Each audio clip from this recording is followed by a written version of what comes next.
அல்லேலூயா. அல்லேலூயா. கர்த்தருக்கு மகிமை உண்டாவதாக. இன்றைக்கு தேவன் பேசும்படியாக கொடுத்த செய்தியின் தலைப்பு கிறிஸ்துவின் சிந்தை. பிரதரே எல்லாத்தையும் செய்தியில் எல்லாத்தையும் சொல்லிட்டீங்க, பாடல்லையே சொல்லிட்டீங்க. முதல் பாட்டே பாருங்கள், சிந்தையின் பாட்டு. பாருங்கள், அப்படி பாடிக்கிட்டு இருக்கும்போது பிரதர் ஆவியானவர் சொல்கிறாரு, பாரு பாரு பாரு சிந்தையை குறித்து பாடுறாரு. பிரதர் பாடிக்கிட்டு இருக்கும் போதே பார் தலைப்பில் பேசணும்ல, அதில் பாட்டு பாடுறாரு பாரு, ஆவியானவர் சொல்கிறார். அதனால தான் ரிப்பீட் பண்ணி மறுபடியும் பாடுங்கன்னு. ஏன்னா அப்படி கிறிஸ்துவின் சிந்தை நம்ம ஒவ்வொருவருக்குள்ளும் இருக்க வேண்டும். ஆமென். கிறிஸ்து எப்படி இந்த உலகத்தில் வாழ்ந்து அவருடைய சிந்தையின்படி, தேவனுடைய சிந்தை கிறிஸ்துவுக்கு இருந்ததுனாலே இயேசு கிறிஸ்து அந்த சிந்தையை தேவன் இந்த பூமியில் நிறைவேற்றினார். ஆமென். 1 கொரிந்தியரின் புஸ்தகம் 2வது அதிகாரம் 16வது வசனத்தை வாசிங்க. 1 கொரிந்தியர் 2:16.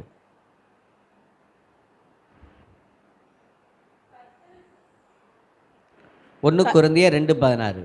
கர்த்தருக்கு போதிக்கத்தக்கதாக அவருடைய சிந்தையை அறிந்தவன் யார்? எங்களுக்கோ கிறிஸ்துவின் சிந்தை உண்டாயிருக்கிறது.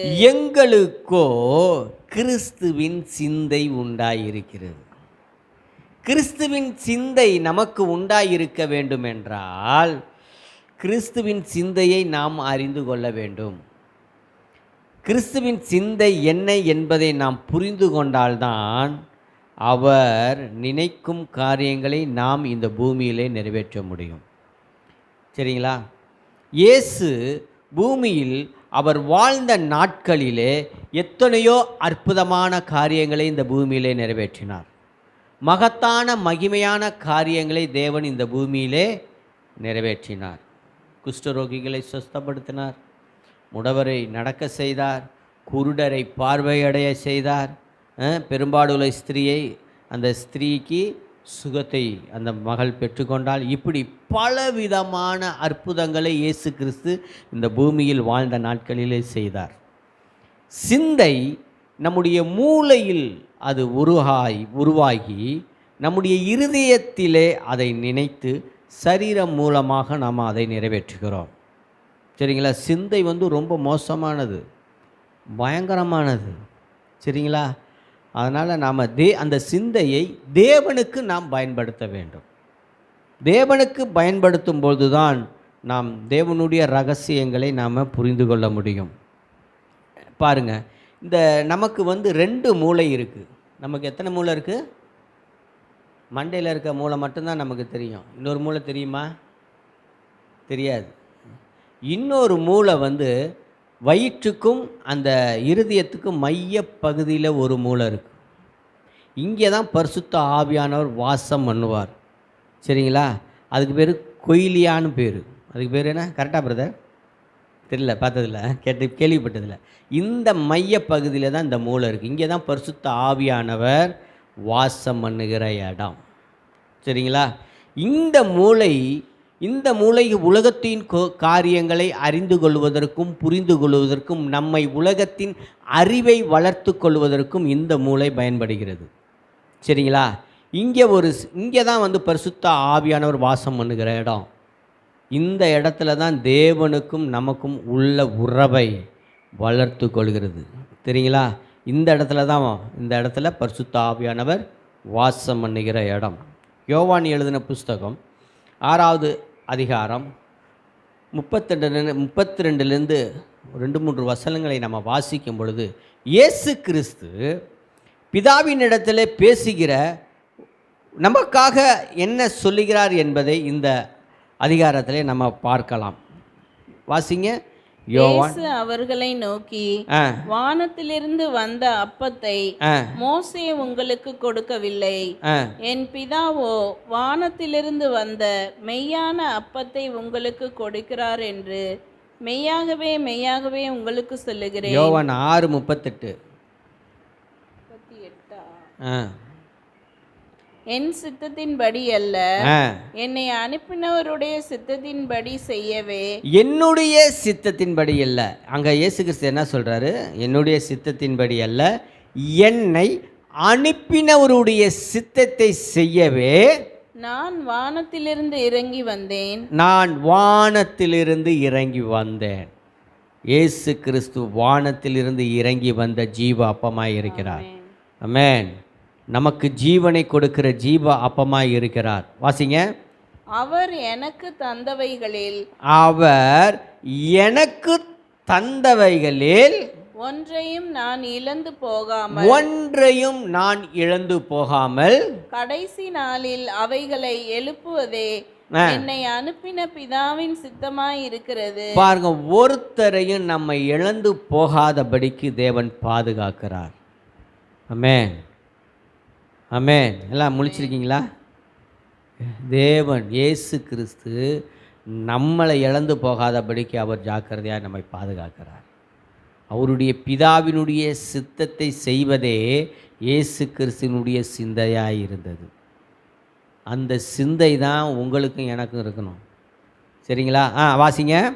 குமாரனை கண்டு அவரிடத்தில் விசுவாசமாய் இருக்கிறவன் குமாரனை கண்டு இயேசு கிறிஸ்துவை கண்டு அவரிடத்தில் விசுவாசமாய் இருக்கிறவன் எவனோ அவன் நித்திய ஜீவனை அடைவதும் அவன் நித்திய ஜீவனை அடைவதற்கு நான் அவனை கடைசி நாளில் எழுப்புவதும் என்னை அனுப்பினவருடைய சித்தமாய் இருக்கிறது என்றார். பாருங்க, இயேசு கிறிஸ்துவின் மேல் விசுவாசமாய் நாம் இருக்க வேண்டும். நம்ம யார் மேலே விசுவாசமாக இருக்கணும்? இயேசு கிறிஸ்துவின் மேலே விசுவாசமாக இருக்கணும்.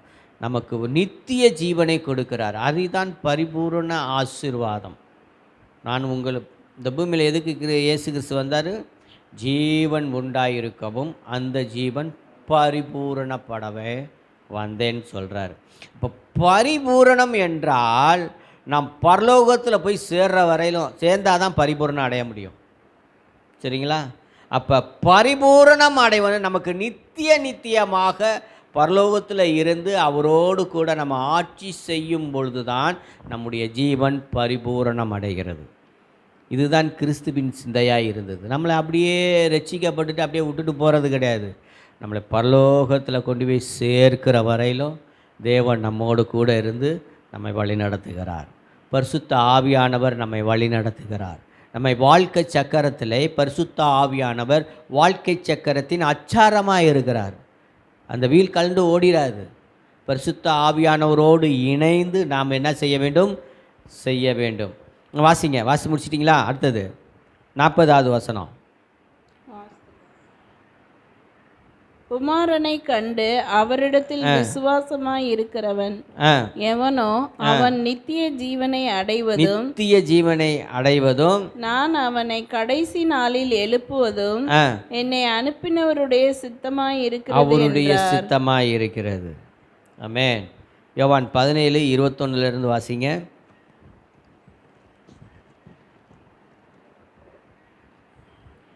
அவர்கள் எல்லாரும் ஒன்றாய் இருக்கவும். இப்போ நம்மளை பரலோகத்தில் கொண்டு போய் சேர்க்கறது தான் பரிபூரண ஆசீர்வாதம்னு சொன்னேன். இப்போ இயேசு கிறிஸ்து இங்கே என்ன சொல்கிறாரு? வாசிங்க. அவர்கள் எல்லாரும் ஒன்றாய் இருக்கவும். எவ்வளவு ஒரு பயங்கர ஒரு நல்ல பார்த்தீங்களா? இயேசு கிறிஸ்து எப்படி சொல்கிறாரு? எவ்வளோ ஒரு அன்பு பார்த்தீங்களா?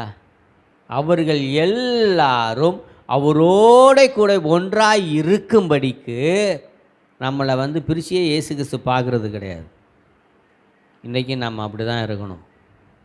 நம்ம எல்லாரும் அன்போடு இணைந்து ஒருவரோடு ஒருவர் தாங்கி ஜெபத்தினாலும் கிரியையினாலும் ஒரு அன்பு செலுத்தி எல்லாரும் நம்மை தாங்கி நேசித்து இயேசு கிறிஸ்து இந்த பூமியில் எப்படி அன்பு செலுத்தி வாழ்ந்தாரோ அதே போல் நாமும் இந்த பூமியிலே அன்பு செலுத்தி வாழ வேண்டும்.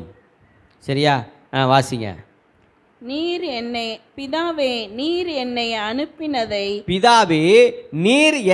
அனுப்பினதை உலகம் விசுவாசிக்கிறதற்காக நீர் என்னிலேயும் நான் உம்மிலேயும் இருக்கிறது போல. அப்ப பிதாவும் குமாரனாகிய இயேசு கிறிஸ்துவும் எப்படி ஐக்கியப்பட்டு இருக்கிறாங்களோ அதே போல அவர்கள் எல்லாரும் யாரு? நம்ம எல்லாரும். அவரை ஏற்றுக்கொண்ட எத்தனை பேர்களோ அத்தனை பேர்களும் அவருடைய பிள்ளைகளாகும்படி அதிகாரம் கொடுத்துருக்காரு. நாம் எல்லாரும் இயேசு கிறிஸ்துவை விசுவாசிக்கிற எல்லாரும் நம்மில் ஒன்றாய் இருக்கவும் வேண்டிக் கொள்ளுகிறேன். நம்மில் ஒன்றாய் இருக்கவும் வேண்டிக் கொள்கிறேன். அப்போ ஜெபத்தில் பிதாவின் இடத்துல இயேசு கிறிஸ்து ஒரு ஜெபம் பண்ணுறார். நீங்களும் நானும் எப்படி ஒன்றாக இருக்கிறோம், எப்படி இருக்கிறோமோ அதே போல் என்னை விசுவாசிக்கிற இந்த மக்களும் நம்மளோடு கூட ஒன்றா இருக்கணும். இதுதான் கிறிஸ்துவின் சிந்தையாக இருந்தது. நம்மை பிதாவோடு ஒப்புரவராக்கி நம்மை இணைக்கும் அந்த காரியத்தை இயேசு கிறிஸ்து செய்து கொண்டு இருக்கிறார். பாருங்கள், ஒரு காரியத்தை சொல்கிறேன். இயேசு கிறிஸ்துவின் இடத்துல ஒரு பெண் வருகிறார். அசுத்த ஆவி பிடித்த தன் மகளுக்காக பரிந்து பேசும்படி வரா ஒரு பெண். அவ பேர் சீரோபெனிக்கா. அந்த ஊரை சேர்ந்த, அதை வாசிக்கலாமே, மார்க் 7:27 கூட அந்த வருது அந்த சம்பவம். மார்க் 7:27. சீரோபெனிக்கா தேசத்தானாகிய அந்த கிரேக்க பெண், புறஜாதியாகிய அந்த பெண் இயேசு கிறிஸ்து வந்து என்ன சொல்கிறாங்க? அந்த ஸ்திரீ சீரோபேனிக்கேயா தேசத்தாலாகிய கிரேக்க ஸ்திரீயா இருந்தால் அவள் தன் மகளை பிடித்திருந்த பிசாசை துரத்திவிட வேண்டும் என்று அவரை வேண்டிக் கொண்டாள். இயேசு கிறிஸ்துக்கிட்ட அந்த பெண் வர என்ன சொல்கிறாங்க? என் மகளுக்கு பிசாசு பிடிச்சிருக்கு, அந்த பிசாசை துரத்தி விடணும். அதுக்காக இயேசு கிறிஸ்து வந்து கேட்கிறா. அதுக்கு இயேசு கிறிஸ்து என்ன சொல்கிறாரு? இயேசு அவளை நோக்கி, முந்தி பிள்ளைகள் திருப்தி அடையட்டும், பிள்ளைகளின் அப்பத்தை எடுத்து நாய்க்குட்டிகளுக்கு போடுகிறது நல்லதல்ல என்றார். பாருங்க என்ன சொல்றாரு? நாய்க்குட்டிகளின் அப்பத்தை எடுத்து நாய்க்குட்டிக்கு போடுறது நல்லதில்ல அப்படின்னு சொல்றாரு. ஏன் சொல்றாரு? இயேசு கிறிஸ்து இஸ்ரவேல் தேசம் தன்னுடைய சொந்த ஜனங்களுக்காக இயேசு கிறிஸ்து இந்த உலகத்தில் வந்தார். அவர்களுக்கு தான் அந்த சுகத்தை கொடுக்க வேண்டும், அந்த ஆசீர்வாதங்களுக்கு உரியவர்கள் என்று சொல்லும் பொழுது இந்த பெண் என்ன சொல்றா? வாசிங்க. அதற்கு அவள் மெய்தான் ஆண்டவரே. ஆமா ஆண்டவரே, நீங்க சொல்றதெல்லாம் உண்மைதான். ஆகிலும் மேஜையின் கீழ் இருக்கும் நாய்க்குட்டிகள் பிள்ளைகள் சிந்துகிற துணிக்கைகளை தின்னுமே என்றால். பாருங்க, நீங்க சாப்பிட்டுக்கிட்டு இருக்கீங்க மேஜையில் வச்சு, அந்த மேஜையில் சாப்பிடும்பொழுது கீழே சிந்துமுள்ள சாப்பாடு அதான் அந்த நாய்க்குட்டிகள் சாப்பிடுமே. நாயின்னு சொல்கிறார் இயேசு கிறிஸ்து. இப்போ உங்களெல்லாம் யாராவது பார்த்து இப்படி சொன்னால் யாராவது என்ன சொல்லுவீங்க? இப்போ வீட்டுக்கு போகிறீங்க, நாய் மாதிரி வந்துட்டான் பாரு உள்ளுக்கு அப்படின்பாங்க. சொல்கிறாங்களா இல்லையா? அப்படின்னா எவ்வளோ கோவம்! இந்த ஆளுகிட்ட மனுஷன்ட்ட போனதுக்கு பேசாமல் நம்ம வெளியிலே இருந்துருக்கலாமையா? கோவம் வருமா வராதா? வரும். எவ்வளோ கோவம் வரும். ஆனால் இந்த பெண் தன் மகளுக்காக இயேசு, அல்ல ஆண்டவரே, நீங்கள் சொல்கிறதெல்லாம் உண்மைதான், ஆனால் சாப்பிட்ற சாப்பாடு கீழே உழுவுறத நாய்க்குட்டிகள் திங்கும்ல, அந்த மாதிரி எங்களுக்கு கிடைக்குமே அப்படின்றார். அந்த பெண்ணுடைய விசுவாசத்தை இயேசு கிறிஸ்து பார்க்கிறார். அந்த விசுவாசத்தை இயேசு கிறிஸ்து பார்க்குறாரு. என்ன சொல்கிறாரு அப்புறம் சொல்லுங்கள். அப்பொழுது அவர், நீ சொன்ன அந்த வார்த்தை நிமித்தம் போகலாம், பிசாசு உன் மகளை விட்டு நீங்கி போயிற்று என்றார். அவள் தன் வீட்டுக்கு வந்த பொழுது பிசாசு போய்விட்டதையும் தன் மகள் கட்டிலில் படுத்திருக்கிறதையும் கண்டாள். மறுபடியும் அப்போ அந்த பொண்ணு சுகமாயிட்டா. எப்படி சுகத்தை வெட்டுக்கிட்டா? எவ்வளோ பேசுனாலும் பொறுமையாக இருந்து, பரவாயில்லப்பா இயேசு சொன்னால் வரும். இன்றைக்கி நம்மளை ஆண்டவர் சொந்த பிள்ளைகளாக வச்சுருக்கிறார். அவருடைய இரத்தத்தை கிரயமாக செலுத்தி நம்மை மீட்டெடுத்திருக்கிறார். ஆமென். அவருடைய சொந்த இரத்தத்தை விலைக்கிரயமாக கொடுத்து உங்களை என்னை வாங்கி வச்சிருக்கிறார். நம்மளாம் இயேசு கிறிஸ்துவினுடைய சொத்து. யார்? நம்ம இயேசு கிறிஸ்துவினுடைய சொத்து, அவருக்கு உரியவங்க. நம்ம எப்படி இருக்கணும்? தகப்பனுடைய சிந்தை நமக்கும் இருக்க வேண்டும். தகப்பன் என்ன செய்வாரோ அதே போல் நாம் செய்யணும். அடுத்தவர்களுக்கு உதவி செய்யணும், அடுத்தவர்களுக்கு நம்ம என்ன பிரயோஜனமாக இருக்கணும். சரிங்களா? இயேசு நம்முடைய வாழ்க்கையில் வந்துட்டா நம்ம சுற்றி இருக்கிற எல்லா சூழ்நிலையும் மாறிடும். எப்படி இருக்கும்? மாறும். நம்முடைய சூழ்நிலைகள், பிரச்சனைகள் எதுவாக இருந்தாலும் இயேசு கிறிஸ்து இருந்து அந்த பிரச்சனையில் எப்படி விடுதலை கொடுப்பாரோ அதே போல் நாமும் என்ன செய்ய வேண்டும்? அதே போல் நாமளும் அந்த பிரச்சனைகளிலிருந்து விடுதலை செய்ய வேண்டும், விடுதலை அடைய வேண்டும். ஓகே தானே? எல்லாம் முடிச்சிருக்கீங்களா? ஓ பிரைஸ் தி லார்ட். பாருங்கள், ஒரு நாள் நான் ஜெபம் பண்ணி கொண்டு இருந்த வேளையில், ரொம்ப வருஷம் ஆச்சு, திடீர்னு இந்த சம்பவத்தை ஆண்டவர் ஞாபகப்படுத்தினார். ஜெபித்து கொண்டு இருக்க வேளையில் இயேசு கிறிஸ்து என்னோடு பேச ஆரம்பித்தார். என் பெயரை சொல்லி உனக்கு என்ன வேணும்னு கேட்டார். ஆண்டவர்கிட்ட திடீர்னு கேட்கும் பொழுது எனக்கு ஒன்றுமே புரியல. என்னத்தை கேட்குறது? இப்படி யோசனை பண்ணிக்கிட்டு இப்படி இருந்தேன்.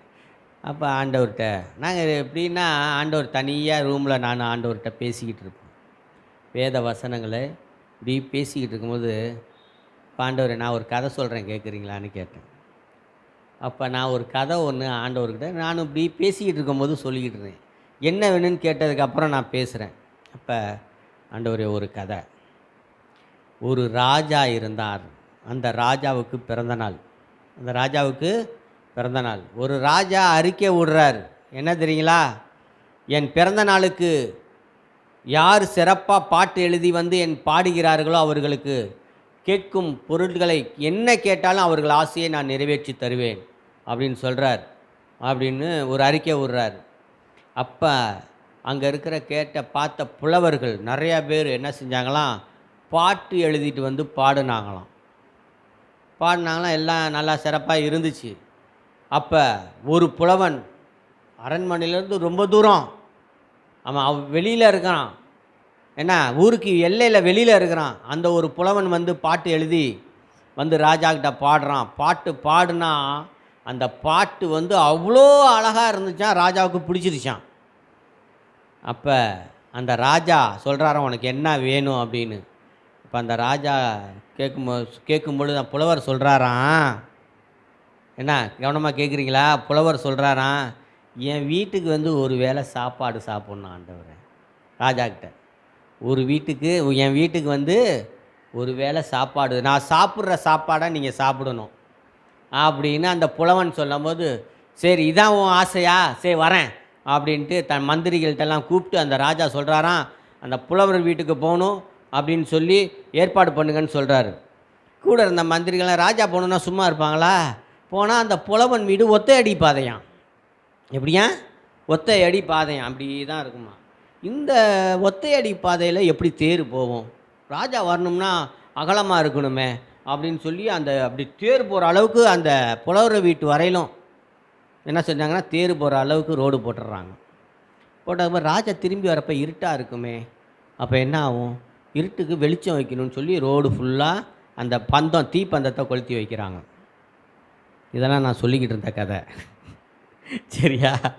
என்ன அப்படி கதை எப்படி போனால் அவன் புலவர் வீட்டுக்கு போனால் ஓட்டை குடிசை வீடான். அங்கங்கே கீத்தெல்லாம் ஓட்டையாக இருக்குதான். ஓட்டையாக இருந்து எல்லாம் பார்த்தீங்கன்னா எல்லாம் பிஞ்சு போய் தொங்குதான். இந்த வீட்டில் ராஜா வந்து எப்படா தங்குவார் அப்படின்னு சொல்லிட்டு அங்கே இருந்த மந்திரிகள்லாம் ராஜாக்கிட்ட அந்த புலவன் வீட்டை நல்லா சீரடித்து ராஜா உட்காரத்துக்கு சேரெல்லாம் போட்டு நல்லா வந்து இருக்கிறான். சரின்னு ராஜா வரார். ராஜா வந்தோனி அவன் வீட்டில் புலவர் வீட்டில் வந்து உட்காந்தார். எங்கே சாப்பாடை எடுத்துகிட்டு வா அப்படின்றாரு. ஆனால் இவன் என்ன செய்கிறான்? புலவன் இந்த மண் கூட இருக்கும்ல, குழவை மண் குடுவை, அதில் கம்மங்கூழ் கொண்டாந்து கொடுக்குறாரு ராஜாவுக்கு. அப்போ ராஜா பார்த்துட்டு, இதை குடிக்கவாயா என்னை இங்கே வர சொன்னேன்? அவன் புலவன் கொண்டாந்து கொடுக்கவும் ராஜா சொல்கிறாரா, இதை சாப்பிடாவா நீ என்னை இங்கேருந்து வர சொன்ன? ஆமாம்மா, ஆமாம் ராஜாவே, நான் சாப்பிட்ற சாப்பாட்டில் நீங்கள் சாப்பிடணுன்னு தான் உங்களை வர சொன்னேன். அப்போ புலவன்ட, இது சாப்பிட்றதுக்கு இதை வர சொன்னியா அப்படின்னு கேட்கும் பொழுது அந்த புலவன் சொல்கிறாராம், ராஜா நீங்கள் என் வீட்டுக்கு வந்ததுனால தான் என் பாதை சரியாச்சு. நீங்கள் பாதை சரியானதான் இந்த பாதையில் வெளிச்சம் வந்துச்சு. நீங்கள் வர்றதுனால தான் என் வீடு கூரையெல்லாம் மாற்றி நீங்கள் வாசம் பண்ணுற அளவுக்கு இந்த வீடு இப்படி இருந்துச்சு, எல்லாம் ஒழுங்காக சுத்தமாக இருந்துச்சு. அந்த மாதிரி தான் ஏசப்பா, என் வீட்டுக்கு நீங்கள் இருந்தால் போதும், எனக்குள்ளார இருந்தால் நீங்கள் இருந்தால் போதும், என் வாழ்க்கையில் எல்லாம் மாற்றம் வரும். ஆமென். இதை நான் சொன்னேன். நான் கற்பனையில் ஆண்டவரோடு இப்படி தான் பேசிக்கிட்டு இருப்பேன். சரிங்களா? அப்போ பார்த்தீங்கன்னா ஒரு ஒரு அசாதாரணமான ஒரு சந்தோஷம் என் உள்ளத்தில் வந்தது. ஒரு பயங்கரமாக ஒரு பீஸ்ஃபுல்லாக நான் அதை உணர்ந்தேன். அப்போ ஆண்டவர், இல்லை இல்லை நான் உனக்கு தருவேன்னு சொல்லிட்டு, நீ ரொம்ப வருஷத்துக்கு முன்னாடி ஒரு வண்டி கேட்ட, 2 வீலர், அந்த வண்டியை நான் உனக்கு தரேன் அப்படின்னு சொல்லி அந்த வண்டியை அந்த வருஷத்தில் தேவன் வாங்க கிருபை செய்தார். சரிங்களா? ஆண்டவர் அது நான் ஒரு தேவனிடத்தில் கேட்கும் பொழுது ரொம்ப வருஷம் ஆச்சு, 10 வருஷம் இருக்கும். அதை ஞாபகப்படுத்தி, இதோ ஒரு நாள் நீ கேட்ட, அதை நீ இப்போ வாங்கிக்கோ. அப்போ என்கிட்ட வண்டி இல்லாமல் ரொம்ப ஓட்ட வண்டியை வச்சுக்கிட்டு இருந்தேன். எவ்வளோ அன்புள்ள தேவன் பார்த்தீங்களா? இதுதான் நம்ம வேதத்தை வாசித்து ஆண்டவரோடு நாம் பகிர்ந்து கொள்ளணும். ஆண்டவரே, இந்த வசனத்தில் நீங்கள் இப்படி எழுதியிருக்கீங்க, இந்த வசனத்துக்கு உண்மையான அர்த்தம் என்ன ஆண்டவரே? இதற்குண்டான நீ எழுதினத்தின் நோக்கம் என்ன? உம்முடைய சித்தம் என்ன? எதற்காக இந்த வசனத்தை எழுதி வச்சிருக்கீங்க அப்படின்னு நாம் ஆண்டவரிடத்தில் உரையாடும் பொழுது நமக்கு என்ன கிடைக்கிறது? அதுக்குண்டான வெளிப்பாடுகள் நமக்கு கிடைக்கிறது. யோசனை பண்ணிக்கிட்டு இருக்கீங்க, ஆழ்ந்த யோசனையாக இருக்கிறீங்க. மனுஷனை நீ நினைப்பதற்கு அவன் ஒரு பொருட்டே கிடையாது. யோபுல 1:7-17 சொல்கிறாரு, வாசிங்க.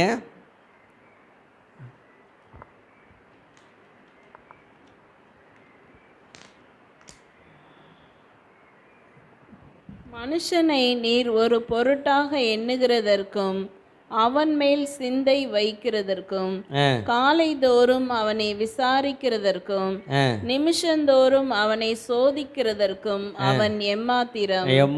நாமெல்லாம் எம்மாத்திரம். காலைதோறும் நம்மளை விசாரிக்கிறதுக்கு மனுஷன் எம்மாத்திரம். ஆனால் நம்மளை ஆண்டவர் ராஜாக்களும் ஆசாரியர்களாக மாற்றினார். அதுதான் தேவனுடைய நோக்கமாக இருந்தது. ரோமர் 8:27 ஆவியின் சிந்தை இன்னதென்று அறிந்து நாம் என்ன பண்ணணும்? அதை செய்ய வேண்டும். ரோமர் 8:27 வாசிங்க. ஆவியானவர் தேவனுடைய சித்தத்தின்படியே பரிசுத்தவான்களுக்காக வேண்டுதல் செய்கிறபடியால். ரோமர் 8:27 வாசிங்க. ஆவியானவர் தேவனுடைய சித்தத்தின்படியே பரிசுத்தவான்களுக்காக வேண்டுதல் செய்கிறபடியால் இருதயங்களை ஆராய்ந்து அறிகிறவர், இருதயங்களை ஆராய்ந்து பார்க்கிறவர் ஆவியின் சிந்தை இன்னதென்று அறிவார். ஆவியின் சிந்தை என்னதென்றும் அறிவார். நம்மளுடைய ஆவியின் சிந்தை இருக்க வேண்டும். ஆவியின் சிந்தை பரிசுத்தமான சிந்தையாக இருக்கணும். பாருங்கள், ஒரு மனுஷன் எந்த வயசுலையும் எந்த நிமிடத்துலையும் பாவம் செய்ய முடியும். அவன் சிந்தையில் அவன் நினைச்சிட்டானே போதும், அது பாவமாயிரும், பாவத்தில் விழுந்துருவான். அப்போ நம்ம எவ்வளவு ஜாக்கிரதையாக இருக்கணும். ரொம்ப பயங்கரமாக இருக்குது. இன்றைக்கி செல்ஃபோன்லாம் ரொம்ப கலாச்சாரம் மாறிக்கிட்டே வருது. பிள்ளைகளுடைய எதிர்காலங்கள்லாம் ரொம்ப பயங்கரமாக இருக்குது. ஒவ்வொன்றையும் பார்த்தா அவ்வளோ மோசமாக இருக்குது. இன்றைக்கி செல்ஃபோன் கலாச்சாரம் வாலிப பிள்ளைகளை சீரழித்து கொண்டு இருக்கிறது. இன்றைக்கி ஒரு மீட்டிங் அடுத்த மாதம் ஜனவரி மாதம் ஒரு மீட்டிங் அரேஞ்ச் பண்ணிக்கிட்டு இருக்காங்க, பேசிக்கிட்டு இருக்காங்க. என்னென்னா, இந்த செல்ஃபோன் பயன்படுத்துகிற வாலிப பிள்ளைகளை கூப்பிட்டு ஒரு கவுன்சிலிங் கொடுக்கணும். நிறைய பிள்ளைகள் மன உளைச்சலில், ரொம்ப கவலையில், மன அழுத்தத்தில் இருக்கிறாங்க அப்படின்னு ரொம்ப சர்வேல சொல்லப்பட்டதுனால நம்ம எங்கள் டீமில் உள்ள ஒரு பாஸ்டர்ஸ்லாம் சேர்ந்து ஒரு கவுன்சிலிங், செல்ஃபோனில் அடிமைப்பட்டிருக்கிற பிள்ளைகளுக்கு கூப்பிட்டு கவுன்சிலிங் கொடுக்கணும் அப்படின்னு சொல்லி ஏற்பாடு பண்ணிக்கிட்டு இருக்காங்க. ஜனவரி மாதத்தில் அது நடக்கும். அப்போ சொல்கிறேன், கலந்துக்கிறவங்க கலந்துக்கங்க, அதுலேருந்து வெளியில் வரணும். சரிங்களா? சரி, பாருங்கள், உங்களை குறித்து தேவன் ஒரு திட்டத்தை வைத்திருக்கிறார். தேவன் நமக்கென்று திட்டத்தை வைத்திருக்கிறார். அந்த திட்டத்தை நாம் நிறைவேற வேண்டும். அந்த திட்டத்தை நாம் நிறைவேற்ற வேண்டும். அதுதான் உங்களையும் எங்களையும் அழைச்சிருக்கிறார். பிரதரை ஒரு தடவை அழைச்சி வச்சுருக்கிறாரு. ஒர்ஷிப் பண்ணுறதுக்கும் பாடலுக்கும் அநேகருக்கு பிரயோஜனமாக வச்சுருக்கிறார். இது மாதிரி ஒவ்வொருத்தருக்கும் ஒவ்வொருவரையும் ஆண்டவர் ஒரு திட்டத்திற்கென்று அழைச்சிருக்கிறார். எல்லாத்துக்குமே ஒரு திட்டம் இருக்கும். ஒவ்வொருத்தரும் எங்கே நான் போய் எப்படி ஊழியம் செய்கிறது, நான் என்ன பண்ணுறது, வீட்டிலேருந்து ஜெபிக்கிறதுக்கு ஆண்டவர் வச்சுருப்பார் ஒவ்வொருத்தருக்காக. சரிங்களா? ஆமாம், தேவனுடைய திட்டம் என்பதை நாம் புரிந்து கொள்ள வேண்டும். பாருங்கள், என்னை குறித்தும் உங்களை குறித்தும் தேவன் ஒரு மகத்தான திட்டத்தை வைத்திருக்கிறார். அந்த திட்டத்தை நிறைவேற்றவே உங்களை அழைத்திருக்கிறார். என் நாமம் தரிக்கப்பட்ட என் ஜனங்கள்னு சொல்லுங்கள். நமக்கெல்லாம் இயேசு கிறிஸ்து அவருடைய நாமத்தை கொடுத்துருக்கிறார். நம்மளாம் யார்? இயேசு கிறிஸ்துனுடைய பிள்ளைகள். சரிங்களா? என் நாமம் தரிக்கப்பட்ட என் ஜனங்கள் என்று சொல்கிறாரு. நான் ரட்சிக்கப்பட வேண்டும் என்பது தேவனுடைய சித்தமாக இருக்கிறது. 2 கொரிந்தியர் 3:9 சொல்கிறாரு, நாம் ஆவிக்குரியவர்களாக இருக்க வேண்டும் என்பது தேவனுடைய சித்தம். எபேசியர் 5:17-18 அந்த வசனங்களை எழுதப்பட்டிருக்கு. நாம் பரிசுத்தமாக்கப்பட வேண்டும் என்பது தேவனின் சித்தம். நான் கீழ்ப்படிந்திருக்க வேண்டும் என்பது தேவனுடைய சித்தமாக இருக்கிறது. நாம் கிறிஸ்துவின் நிமித்தம் உபத்திரப்படுவதும் தேவனுடைய சித்தமாக இருக்கிறது. ஆசீர்வாதமே பெற்றுக்கிட்டு போயிட்டு அதில் என்ன இருக்குது?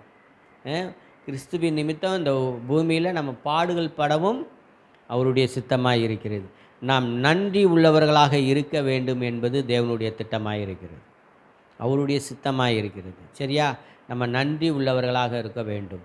என்ன நன்றி உள்ளவர்களாக இருக்கணும்? ஆண்டவருக்கு நன்றி செலுத்திக்கிட்டே இருக்கணும். இன்றைக்கி நம்ம ஆராதனைக்கு வந்திருக்கிறோன்னா ஆண்டவருக்கு என்ன நன்றி செலுத்த வந்திருக்கிறோம்.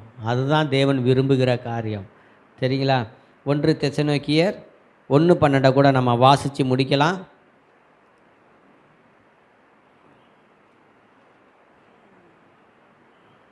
2 தெசலோனிக்கேயர் 1:2-12 வாசிங்க. நம்முடைய தேவன் உங்களை தமது அழைப்புக்கு பாத்திரராக்கவும் தமது தயையுள்ள சித்தம் முழுவதையும் விசுவாசத்தின் கிரியையையும் பலமாய் உங்களிடத்தில் நிறைவேற்றவும் வேண்டுமென்று எப்பொழுதும் உங்களுக்காக வேண்டிக் கொள்ளுகிறேன். நம்மை அழைத்த அழைப்புக்கு பாத்திரவான்களாய் நாம் நடந்து கொள்ள வேண்டும். நமக்கு தேவன் என்ன அழைச்சிருக்கிறாரோ அந்த அழைப்பில் நம்ம என்ன செய்யணும்? பாத்திரவான்களாக நாம் நடந்து கொள்ள வேண்டும். ஒரு பாத்திரம் வாங்குகிறோம், பால் காய்ச்சறதுக்குன்னு பாத்திரம் வாங்குகிறோம். அந்த பாலை தவிர வேறு ஏதாவது வேணால் அப்புறம் படுத்த தடவைனா பால் என்ன செய்யுது? திரிஞ்சு போயிடுது. நம்ம என்ன பாத்திரமாய் தேவன் நம்மை வைத்திருக்கிறாரோ அந்த பாத்திரத்தில் நம்ம நிலச்சி நிற்க வேண்டும். எல்லாம் எழுந்து நிற்போமா? ஒரு நிமிடம் கண்களை மூடி நம்ம ஜெபிப்போம். நன்றி ராஜா, நன்றி நன்றி நன்றி ராஜா. நன்றியோடு உம்மை ஸ்தோத்தரிக்கிறேன். இந்த நாளில் அப்பா, இந்த கடந்த வருடம் முழுவதும் எங்களை பாதுகாத்து வந்தீங்களே, நன்றி நன்றி நன்றி ராஜா. உராபா ஷக்கரபா லாத்துரு பீக்கரபா பாபா. நன்றியோடு உம்மை நாங்கள் ஸ்தோத்தரிக்கிறோம், துதிக்கிறோம் துதிக்கிறோம் துதிக்கிறோம் துதிக்கிறோம் துதிக்கிறோம். நன்றி செலுத்துகிறோம் நன்றி செலுத்துகிறேன் நன்றி செலுத்துகிறேன்ப்பா. நீங்கள் எங்கள் வாழ்க்கையில் வந்தீங்கன்னா எங்கள் பாதையெல்லாம் சுத்தமாக்கப்படும் ஆண்டவரே. எங்கள் பாதையில் நீங்கள் எங்கள் வாழ்க்கையில் வந்தால் எங்கள் வாழ்க்கைக்கு வெளிச்சமாக இருக்கும் ஆண்டவரே. அப்பா தகப்பனே, உம்முடைய வசனம் எங்கள் கால்களுக்கு தீபமும் பாதைக்கு வெளிச்சமாக இருக்கிறதே தகப்பனே. நீங்கள் எங்கள் வாழ்க்கையில் வந்தால் போதும்ப்பா, எங்கள் வாழ்க்கை சுத்தமாக்கப்படும். நீங்கள் எங்கள் வாழ்க்கையில் வந்தால் எங்களுடைய வாழ்க்கை பரிசுத்தமாக்கப்படும் ஆண்டவரே. நன்றி நன்றி நன்றி ராஜா. நன்றியோடு உம்மை ஸ்தோத்தரிக்கிறோம், துதிக்கிறோம் துதிக்கிறோம் ராஜா. நன்றி செலுத்துகிறோம் நன்றி செலுத்துகிறோம் ராஜா. ஒரு அபிஷேகத்தின் வல்லமை இந்த நாளில் எங்கள் மத்தியிலே ஊற்றி கொண்டு இருப்பதற்காய் நன்றி. உயிர்த்தெழுந்த வல்லமை எங்கள் மத்தியிலே ஊற்றி கொண்டு இருப்பதற்காய் நன்றி. எங்களை ஆளுகை செய்யட்டும் ராஜா. ஒராபா ஷக்கர பல்லாத்துரு பிக்கர பாபா. உயிர்த்தெழுந்த வல்லமை ஒவ்வொருவரையும் ஆளுகை செய்யட்டும், ஆளுகை செய்யட்டும், ஆளுகை செய்யட்டும் ராஜா. பரிசுத்த ஆவியானவர் ஆளுகை செய்யட்டும். ஒராபா ஷிக்கர பூரபா ஷக்கர பலபரபா. எங்கள் வாழ்க்கையில் அப்பா, எங்கள் வாழ்க்கையை பரிசுத்தப்படுத்துங்கப்பா. எங்கள் சிந்தனையிலே ஒரு பரிசுத்தம் அப்பா, பார்வையிலே ஒரு பரிசுத்தம், பேச்சிலே ஒரு பரிசுத்தம், நடக்கையிலே ஒரு பரிசுத்தம், பரிசுத்தம் பரிசுத்தம் உண்டாகட்டும் தகப்பனே. ஊரபா ஷக்கரபலா துரு பீக்கரபா ஊர் யா ஷக்கரபலபரபா. ஒரு அபிஷேகத்தின் வல்லமை வல்லமை எங்கள் மத்தியில் இப்பொழுது ஊற்றி கொண்டு இருப்பதற்காக நன்றி ராஜா. நன்றியோடு உம்மை ஸ்தோத்தரிக்கிறோம் அப்பா. புதிய வருடத்தில் எங்களை அழைத்து வரப்போகிறீங்க, அதற்காக நன்றி செலுத்துகிறோம்ப்பா. புதிய வருடத்தில் எத்தனையோ பயங்கரமான சம்பவங்கள் நடக்க இருக்கிறது ராஜா. இந்த காரியங்களிலிருந்து அப்பா எங்களை நீர் பாதுகாக்கும்படியாக ஜெபிக்கிறேன். தொடர்ந்து உம்முடைய நாமத்தை நாங்கள் மகிமைப்படுத்துகிறோம். எங்களை உற்சாகப்படுத்துங்க, எங்களை பரிசுத்தப்படுத்துங்க. எங்களை ஆண்டவரை உமக்கென்று நாங்கள் எங்களை ஒப்பு கொடுக்குறோம். நீங்கள் எங்களை பொறுப்பேற்று வழி நடத்துங்க. தொடர்ந்து உம்முடைய நாமத்தை மகிமைப்படுத்துகிறோம். எங்களை ஆசீர்வதிங்க, வழி நடத்துங்க. இயேசு கிறிஸ்துவின் நாமத்தில் ஜெபிக்கிறோம் பிதாவே. ஆமென். ஹல்லேலூயா.